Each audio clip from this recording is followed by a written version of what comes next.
जेठानी का घूंघट। नितिभा की शादी अद्वैत से होती है। नितिभा एक पढ़ी लिखी लड़की होती है। वहीं अद्वैत के परिवार यानी कि नितिभा के ससुराल में कोई भी पढ़ा लिखा नहीं होता सिवाय बेटों के। ससुराल में सास राजेश्वरी, ससुर प्रीतम लाल, जिठानी पल्लवी, जेठ गौतम और पल्लवी और गौतम का छोटा लड़का नमन रहते हैं। जैसे ही नितिभा ससुराल में आती है वैसे ही वो देखती है कि सभी जिठानी पल्लवी पर बहुत अत्याचार कर रहे हैं और वो 24 घंटे बस घूंघट ओढ़े ही रहती है। अरे ओ बैल बुद्धि बहू। अरे सिल बट्टे पे ठीक से मसाले कूटती नहीं क्या? जरा भी स्वाद नहीं आता आजकल की बनी सब्जियों में। मूड ऑफ कर देती है ये औरत। जाओ जाकर मेरे लिए आलू के पराठे बना लो। इतने साल से इस घर में रह रही है फिर भी अकल नहीं आई अब तक। बड़ी बहू होने के नाम पे कुछ नहीं हो तुम। और खबरदार जो घूंघट हटाया तो। ये देखकर नितिभा भी अपना घूंघट ओढ़ लेती है और कहती है, ससुर जी आलू का मसाला बनाकर रखा है, मैं आपके लिए गर्मा गर्म पराठे बनाकर लाती हूँ, ठीक है? अरे नितिभा, तुमने क्यों ये घूंघट ओढ़ लिया? अरे तुम्हें पराठे बनाने की कोई ज़रूरत नहीं है। पल्लवी बहू है। बेटा तुम पढ़ी लिखी हो। तुम में और पल्लवी बहू में मानो ज़मीन आसमान का फ़र्क है। तुम ये घूंघट हटा दो। राजेश्वरी जाओ, छोटी बहू का घूंघट हटा दो। राजेश्वरी नितिभा के पास जाती है और अपने हाथों से उसका घूंघट हटा देती है। पल्लवी के पति गौतम को गुस्सा तो आता है पर वो माँ बाप के सामने कुछ नहीं बोल पाता और बेचारी पल्लवी घूंघट के अंदर उसकी आंखों से आंसू की धारा बहने लगती है। राजेश्वरी और प्रीतम लाल नितिभा से इतना काम भी नहीं कराते और उसे घूंघट ओढ़ने से भी मना करते हैं। वहीं दूसरी तरफ पल्लवी से वो बहुत सख्ती से पेश आते। अद्वैत, ये तो गलत है ना? सासू माँ और ससुर जी पल्लवी दीदी और मुझ में कितना भेदभाव कर रहे हैं। कोई और रहती तो अब तक मुझसे जलकर न जाने क्या कर लेती मेरा। लेकिन एक पल्लवी दीदी है जो मेरे और उनके कंपैरिजन की बातें सुनकर ज़रा भी शिकायत नहीं करती। अब मैं तुम्हें क्या बताऊं नितिभा, मेरे मॉम डैड ऐसे ही हैं, टिपिकल पुराने विचारों वाले, लड़का लड़की में फ़र्क करने वाले। तुम पढ़ी लिखी हो इसलिए तुम्हें इतनी इज्जत देते हैं।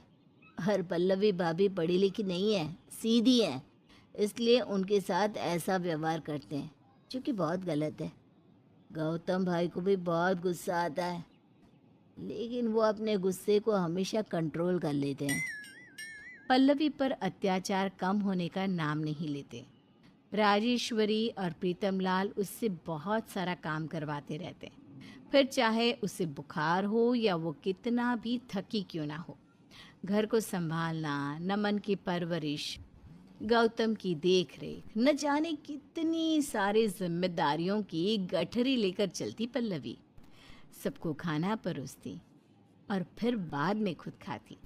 इतने त्याग के बाद भी उसे सिर्फ दुनिया भर के ताने ही सुनने मिलते जो उसकी आत्मा पर कोयले के जैसे जलन देते।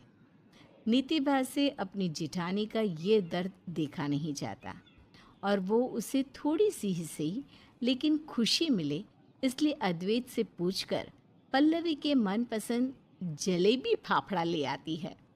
पल्लवी दीदी, ये देखिए, खुशबू से तो आप घूंघट पे ही पहचान गई होंगी कि मैं क्या लाई हूँ। अद्वैत ने बताया मुझे कि आपको जलेबी फाफड़ा बहुत पसंद है। चलिए अभी जल्दी से अपने ये मसालों से भरे हाथ धोइए और खाने के लिए बैठ जाइए, मैं आपको सर्व करती हूँ। नहीं नहीं नितिभा, मैं ये नहीं खा सकती। क्यों? फ्रेश है, मेवालाल मिष्ठान भंडार से लाई हूँ, खाइए तो। नहीं नहीं, सासू माँ और ससुर जी ने अब तक खाना नहीं खाया उनके गले के नीचे जब तक खाने का निवाला नहीं उतरता, मैं तब तक खाना तो क्या, पानी भी नहीं पी सकती, वरना वो मुझे बहुत सुनाएंगे और फिर गौतम जी और नमन को अच्छा नहीं लगता, उनकी जान जलती है। बस दीदी, आप कब तक डरती रहेंगी? मैं हूं ना। चलिए, आपको अपनी इस देवरानी की कसम, खाइए चलिए।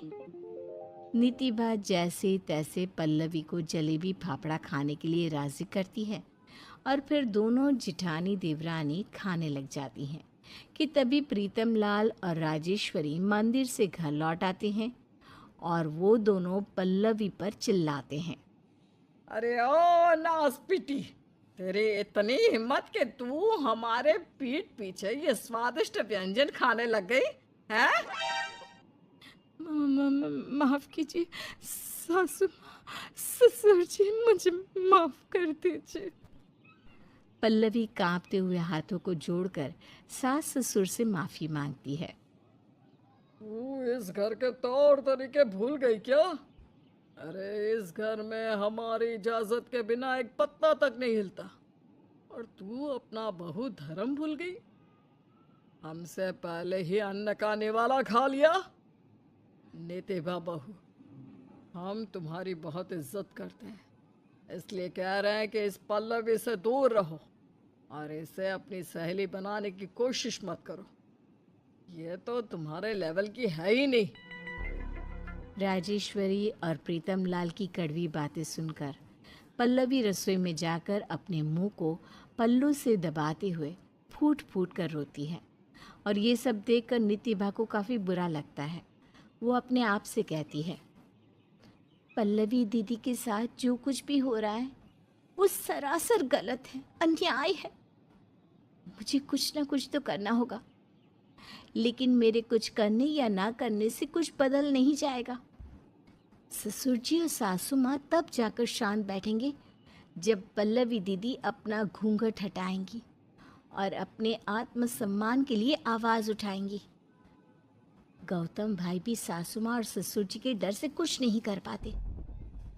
दिन बीतते जाते हैं, लेकिन राजेश्वरी और प्रीतम लाल का स्वभाव बदलने की जगह और बिगड़ता जाता है और वो पल्लवी से किसी नौकरानी की तरह ही पेश आते हैं। नितिभा एक चाल चलती है।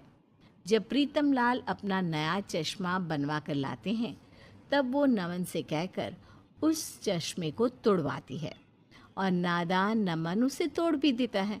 और जब प्रीतम लाल और राजेश्वरी उस टूटे हुए चश्मे को देखते हैं, तब वो दोनों भी गुस्से से आग बबूला हो जाते हैं और नमन को खूब सुनाने लगते हैं और छड़ी से मारने लगते हैं। क्यों तोड़ा तूने मेरा चश्मा जानबूझकर? हाँ, क्यों तोड़ा? ये ले, और करेगा गलती? नहीं दादाजी। मारिए इसे। और बहुत बिगड़ता ही जा रहा है ये दिन ब दिन। पता भी है कितना महंगा था ये चश्मा? निकौड़ा कलमुआ कहीं का। उतने में अपने बेटे के रोने और चिल्लाने की आवाज़ सुनकर पल्लवी भागे दौड़े रसोई में काम छोड़कर बाहर आती है और आखिरकार अपना घूंघट हटाकर अपने बेटे को बचाती है और अपने सीने से लगा लेती है। वो राजेश्वरी और प्रीतम लाल की तरफ गुस्से से लाल भयंकर आंखों से देखती है। इतना गुस्सा कि सामने वाले की रूह कांप उठे और एकदम जोरदार तेज आवाज में चिल्लाती है, बस, हाँ, आप दोनों अपने आप को समझते क्या हो? हाँ, एक माँ खुद पे बर्दाश्त कर लेगी, लेकिन अपने बेटे पे नहीं, अपने संतान पे नहीं। मेरे कलेजे के टुकड़े को हाथ लगाने की हिम्मत भी कैसे की आप दोनों ने? हाँ। पल्लवी की आवाज़ सुनकर गौतम और अद्वैत दोनों भी हॉल में आ जाते हैं। सभी पल्लवी का ये रौद्र रूप देखकर चौंक जाते हैं। पल्लवी बहू, तुम... चुप कीजिए, मुझे कुछ भी नहीं सुनना। अरे गलती क्या है मेरी? बस इतनी कि मैं पढ़ी लिखी नहीं हूँ। हमेशा मुझ पर अत्याचार करते रहे, मुझे दबाव में रख, मुझे घूंघट ओढ़ कर रहने के लिए कहा, इतना सारा अन्याय, लेकिन अब नहीं, अब ये पल्लवी किसी की नहीं सुनेगी, क्योंकि मैं अब आप दोनों के दबाव से दबूंगी ही नहीं। चाहे जो करना है कर लीजिए। दीदी बिल्कुल सही कह रही हैं।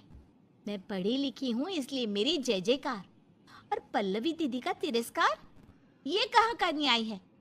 आप दोनों अगर पूरी दुनिया में भी चिराग लेकर ढूंढने जाएंगे ना, तो भी आपको पल्लवी दीदी जैसी बहू कहीं नहीं मिलेगी।